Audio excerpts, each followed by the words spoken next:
Partitë e ish opozitës nuk kanë faj që i tutën diasporës, cili mund të jetë ndikimi i saj në zgjedhje. Dihet që kanë me ardhë me shumicë për me votu, me 28, pasi që edhe ashtu vinë edhe kur nuk ka zgjedhje për t'i kalu festat e fund vitit në Kosovë. Kjo krejt varet sa kanë me votu. Në skenarin ma minimal të mundshëm, llogaritet që një 200.000 për tyne kanë me votu. E nëse përsëritet rezultati i njëjtë me zgjedhjet e kalume, do të thonë vetëm nga diaspora, vetëvendosje mund t'i fitoj 3 deri në 4 deputet. Realisht, nëse nisma nuk hyn, atëherë i fiton 4 deputet, gjasat më hyn nisma janë minimale. Pra, mund të shkoj në 51 deputet dhe pa problem të avaj qeverinë, kuvendin pra dhe qeverinë.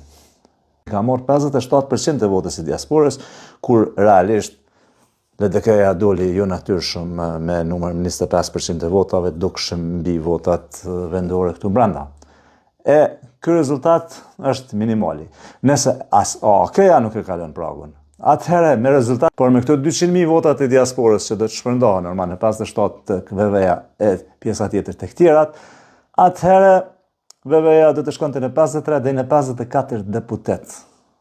E nëse merr votë reale që për mendimin tim është minimumi 65%, atëherë mund të shkojë në 55 ose 56 deputet.